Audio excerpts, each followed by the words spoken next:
ধারের টাকা দিতে না পারলে মেয়ে বউকে বিক্রি করে দে, আমরাই কিনে নিব। এক জীবনে এতটা অপমানও কখনোই হননি মুজাহিদ হাসান। এই মুহূর্তে লজ্জায় মাটির সাথে মিশে যেতে মন চাইছে তার। নত মস্তকে ঢোক গিলে দ্রুত চোখ বুঝলেন। চোখটা কেমন জ্বালা করছে। বাচ্চাদের মতো হামাগুড়ি দিয়ে টানতে পারলে বোধ হয় একটু শান্তি পাওয়া যেত। কিরে, টাকা দিবি নাকি তোর মেয়ে বউকে নিয়ে যাব? চোখ তুলে তাকালেন মুজাহিদ হাসান। মাথা ঘুরাতে ভেতরের কক্ষের পর্দার আড়ালে উকি দিয়ে দাঁড়িয়ে থাকা স্ত্রীর চোখে চোখ রাখতে লজ্জায় চোখ ঘুরিয়ে নিলেন তিনি। আমাকে আর কয়েকটা আমার সময় দিন, স্যারের সাথে আমি যোগাযোগ করব। টাকা দিবি বলে ১.৫ বছর সময় পার করলি। আমাদের টাকা চাই মানে এই সপ্তাহেই চাই। কিন্তু কোনো কিন্তু না, তুই টাকা দিবি, না হলে তোর মেয়ে বউকে দে, তাদের আমরাই বেঁচে টাকা নেই। এতক্ষণ যাবৎ নোংরা কথায় লিপ্ত থাকা লোকটি সহসা চুপসে যায়। গালের তীব্র জ্বালায় পাশ ফিরে তাকাতে রোশানলে চেয়ে থাকা মেয়েটিকে দেখে দাঁত কিড়মিড়িয়ে বলে, তোর সাহস কতখানি, তুই আমার গালে চড় দিস? এখান থেকে না গেলে হাত পা ভেঙে ফেলবো। কুপ বাচ্চা, তোর এত দেমাগ, তোরে বেচার ব্যবস্থা আমি করব। মুজাহিদ হাসান মেয়ের এমন দুঃসাহস দেখে অবাক হলেন। আসন্ন বিপদের কথা মাথায় আসতে দ্রুত হাত টেনে নিজের কাছে নিয়ে আসেন মেয়েকে। ইসুমা, তুই ভেতরে যা। এরা কারা বাবা?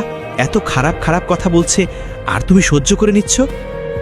আমার ব্যাপার আমি বুঝবো, তুই যা। আমি যাব না।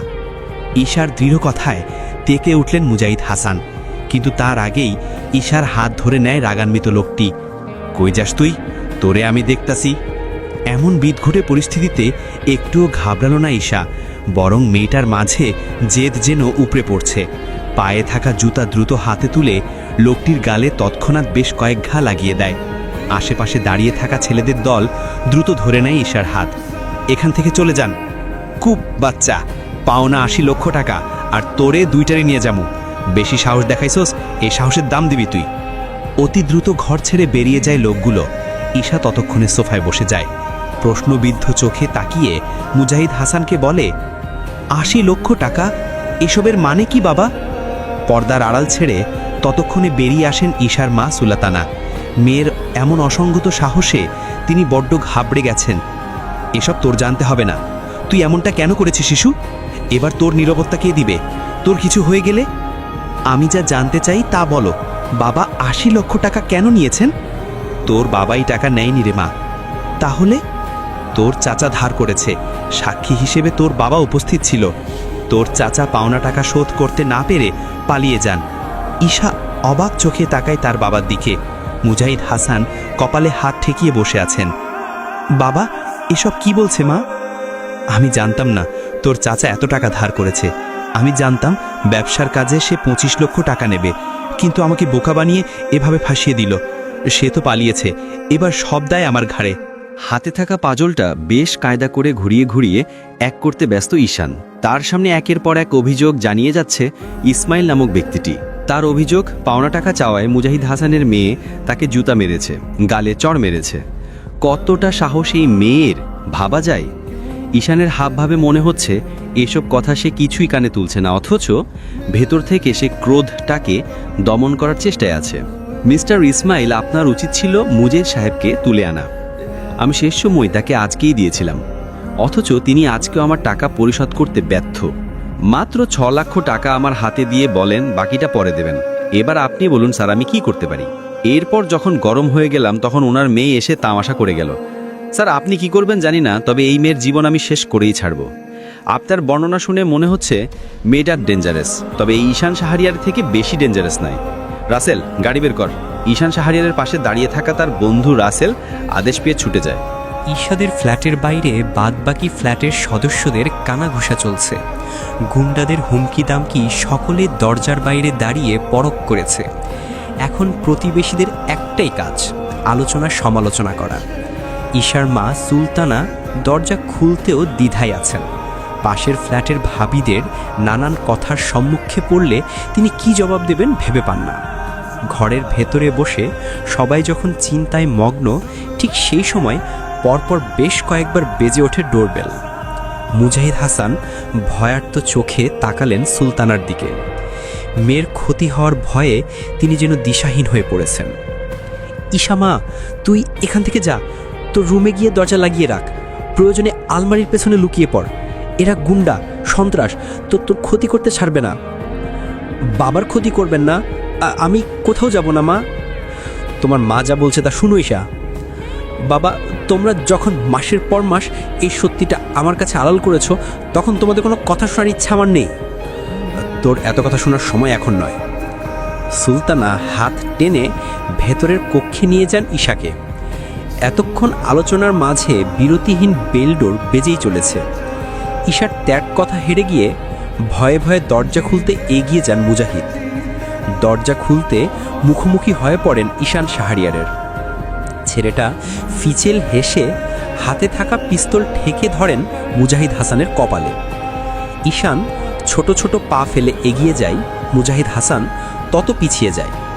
ঈশানের পেছন পেছন হুড়মুড়িয়ে প্রবেশ করে একদল গার্ড। চোরের মায়ের বড় গলা, কথাটা শুনেছেন মুজাহিদ সাহেব?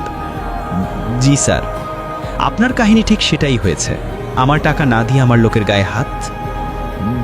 ভুল হয়ে গেছে স্যার, মাফ করে দিন। কাজটা করার আগে মাথায় ছিল না ঈশান শাহরিয়ারের কথা? মুজাহিদ হাসান নড়তে পারলেন না, কেননা তার মাথায় ঈশানের পিস্তল ঠেকে আছে। আপনার ভাই বেইমানি করেছে, আমার টাকা পরিশোধ না করে পালিয়েছে। আপনিও কি পালাতে চান? না স্যার, আপনি পালাতেও পারবেন না মুজাহিদ সাহেব। পালানোর রাস্তা যে বন্ধ করে দিয়েছি। আপনার মেয়ে কই? বুকের ভেতরটা ধক করে উঠল মুজাহিদের। ঈশার ক্ষতির কথা ভেবে দ্রুত বলেন, আমার মেয়ে এখানে নেই স্যার, সে চলে গেছে।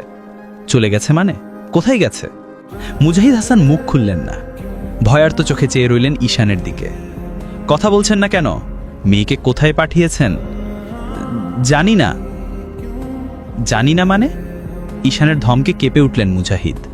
ঈশান ততক্ষণে দাঁতে দাঁত চেপে রাগ নিয়ন্ত্রণে ব্যস্ত। আমার মেয়ের হয়ে আমি ক্ষমা চাইছি স্যার, সে ছোট মানুষ, একটা ভুল করে ফেলেছে। কতটা ছোট সে আমি দেখতে চাই, কতটা ছোট হলে সেই ঈশান শাহরিয়ারের লোকের গায়ে হাত তোলে আমি দেখতে চাই। ঈশানের গর্জনে ঘাবড়ে গেলেন মুজাহিদ। মেয়ের বিপদের কথা ভেবে প্রচণ্ড দুর্বল হয়ে পড়ছেন তিনি। ঈশানের হাতে থাকা পিস্তল সরিয়ে দেয়ালে থাকা টিভিতে শ্যুট করতে বিকট শব্দে ভেঙে চুরে কাজ সরিয়ে যায়।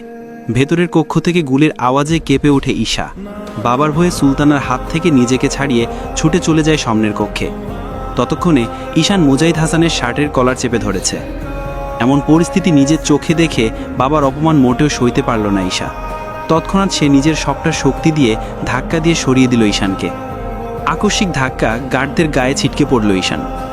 ততক্ষণে তার চোখে সামনে ভেসে উঠেছে রণমত্ত ন্যায় রোশানলে জ্বলতে থাকা এক রমণীর প্রতিছবি, যার রক্তিম চোখের কোণে ঝলকে পড়ছে নোনা জল।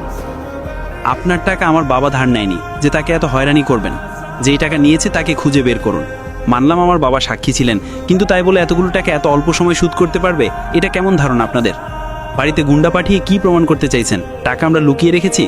গুন্ডা পাঠালে ভলে টাকা বের করে দিব? মেয়ে, তুমি কার গায়ে হাত দিয়েছো চেনো না তুমি আমায়? চিনি না আপনাকে, আর চিনতেও চাই না। কে আপনি? আমি ঈশান শাহরিয়ার। অক্ষরে অক্ষরে চিনিয়ে ছাড়বো আমি কে। এতটা সময় আমার কাছে নেই। শুনে রাখুন, 1 বছর সময় নিলাম। এই 1 বছরে আপনার সম্পূর্ণ পাওনা টাকা শোধ করে দিব। এখন আসতে পারো। ঈশার কাছে রীতিমতো অবাক চোখে তাকিয়ে রইল ঈশান। সেই অবাকের সাথে মিশে আছে রাগ, যে তীব্র অপমানের আভাস। রাসেল পাশ থেকে দাঁড়িয়ে চুপচাপ পরখ করছিল ঈশানকে। ঈশান শাহরিয়ার নামক আপদটাকে হয়তো মেয়েটা চিনে না, জানে না। ঈশান কপট হেসে নড়ে চড়ে মুখোমুখি দাঁড়ালো ঈশার। তাদের মাঝে কিঞ্চিত দূরত্ব সাদৃশ্যমান। মুজাহিদ হাসান মেয়ের হাত টেনে দ্রুত সরিয়ে হাত জোর করে ক্ষমা সরিয়ে ঈশানকে বলেন, আমার মেয়েটাকে ক্ষমা করুন স্যার। মেয়েটা না বুঝে আপনার সাথে বেয়াদবি করেছে। ক্ষমা? আপনার মেয়ে যখন সময় নিয়েছে তখন আমিও দেখতে চাই 1 বছরে সে কি করে। All the best. আশা করি আপনার আগামী দিন শুভ হবে।